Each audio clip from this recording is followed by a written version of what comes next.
Hello YouTube viewer! After more than 2 years of making this series, we have finally made it to the original trilogy of Professor Layton. I'm so excited to delve into this trilogy that is close to the hearts of so many fans, including myself. And what better title to start with than Curious Village? I mean, I have to start with it, because as you know, this is a series where I play the Professor Layton games in chronological order and review them as I go. So I have to do this one next.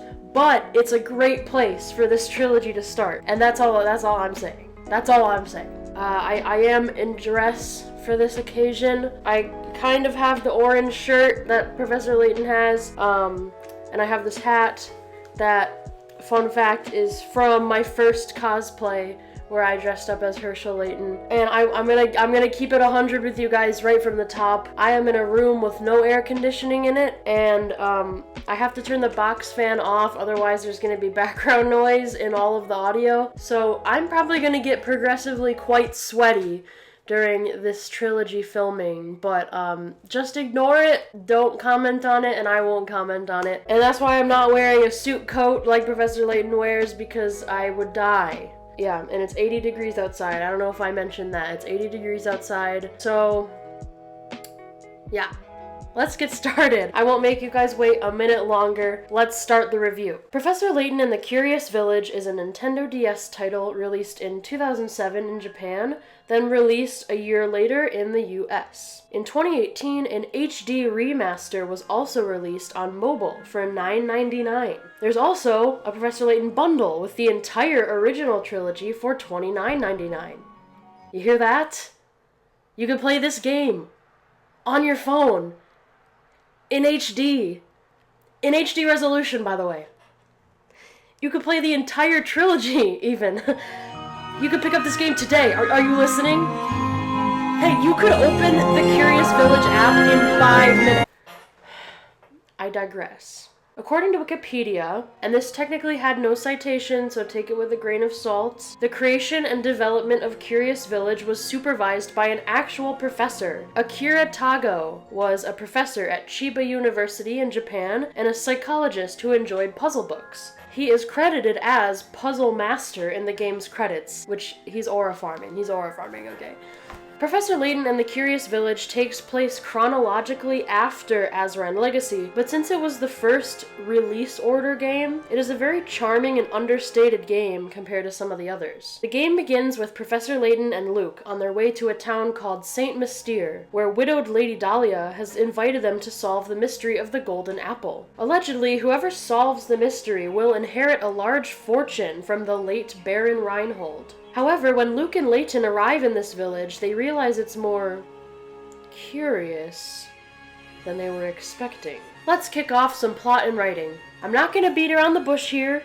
This might be my favorite storyline from the series, except maybe Unwound Future. I really love the vibes that are curated within this game, and how everything and everyone in the setting is just off somehow. I think this is the one game in the series that gets the closest to what I would describe as creepy. And I don't know if that's a hot take or not, or like, if that's just me, but I feel like it gets a little creepy in its concept with the Tominous? Who is Tominous? What with the ominous tower in the center of town that makes mysterious noises, villagers dying and then coming back as if nothing happened, and then learning the whole time that they were all lifelike automatons, that's creepy. And of course, if you know me at all, you would know that I like creepy stuff. It's a miracle at this point that I'm not a Nightmare Before Christmas adult. Also, Flora is in this game. I know she's not there for very long, but this is our first Flora game. Flora is my favorite sidekick. Sorry, Emmy. She's just so cute and precious to me. She's the most adorable character ever. I have no notes on the plot of this game. Easy 5 stars. I'll try to keep this brief, but I'm just going to say it. The Curious Village OST is my favorite video game soundtrack of all time. So I'm not even pretending for a second like I'm going to give it anything less than 5 stars. I'd give it 10 stars if I could. I love this album so much, and Tomohito Nishiura, the composer, really ate down with every single track. This album is on all streaming platforms, by the way. You can open Spotify right now and listen to this soundtrack. The album is nostalgic. It's all like 2000s dinky MIDI instruments. It's gritty, it's dissonant, but it's also gentle and romantic when it needs to be. It sets the scene of this game so perfectly. Sorry if you just heard the loudest garbage truck in this entire city drive by.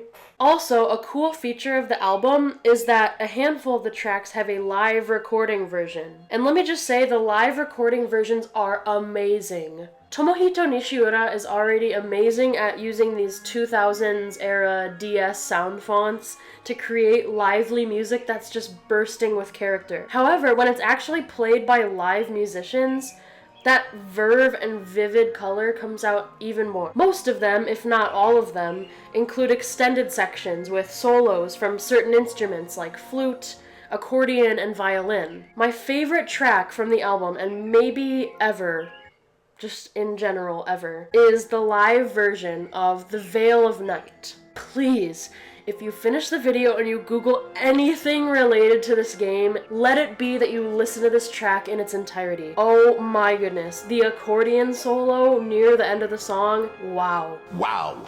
First thought, transcending the game. It makes me feel like I'm melting into my chair. I treasure that song. I'll link it in the description so you have no excuse not to listen to it. Also, if you're feeling generous, I would recommend the entire album. I seriously would, if you're into video game music, especially nostalgic video game music. In conclusion, this OST is incredibly close to my heart, if not woven into my cells a little bit. I love this album dearly, and it gets 1,000,000 stars from me.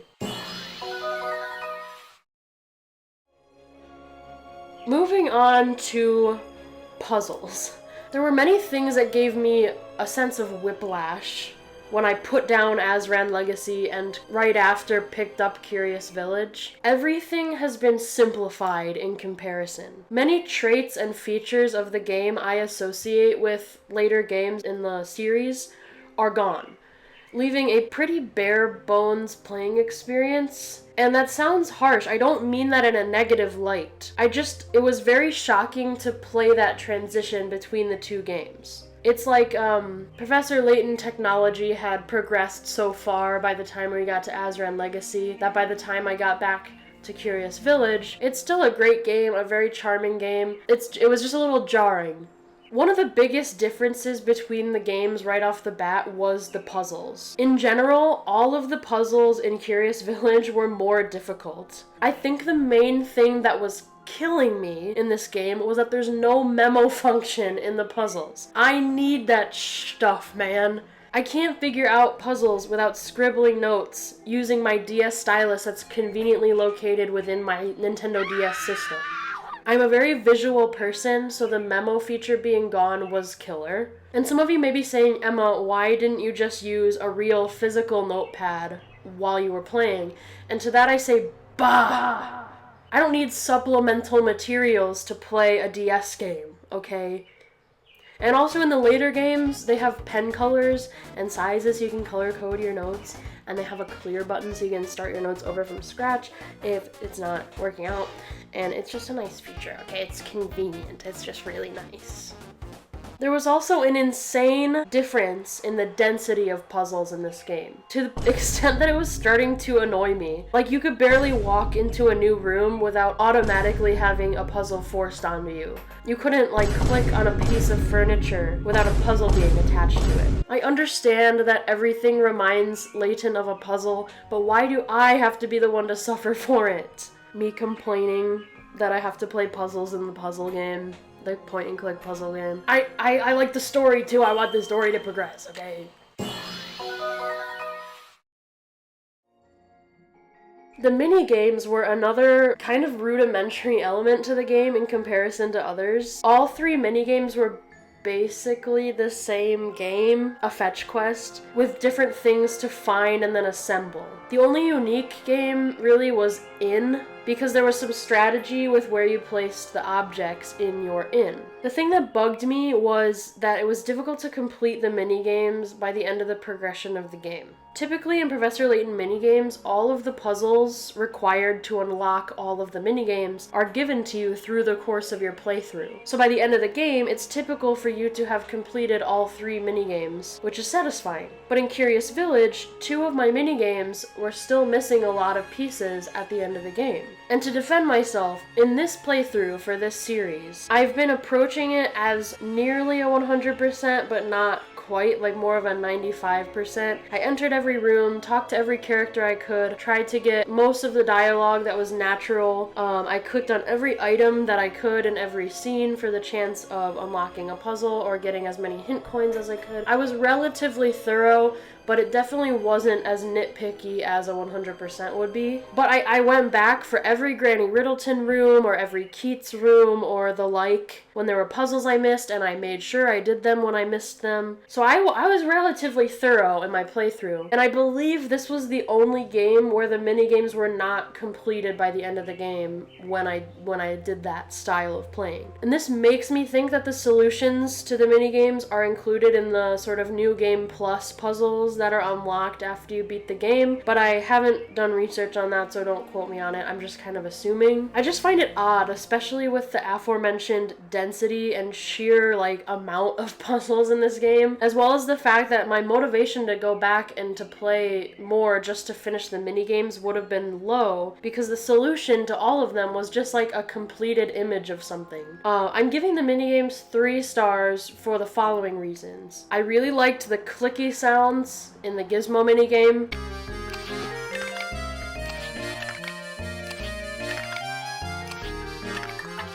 They were so good they get their own star. Secondly, I liked the strategy of the inn minigame. I did enjoy that. And the dialogue from Luke and Layton as you rearrange furniture I found to be cute and charming. Each item had their own description from Luke and Layton. And lastly, technically I didn't dislike any of these minigames. I just thought they were a bit bland all combined together. I like roasted broccoli, but a plate full of roasted broccoli gets boring after a while. Also, you only unlock 1 new piece of broccoli after solving 14 broccoli-related puzzles, and your reward is a still image of broccoli that you get to look at.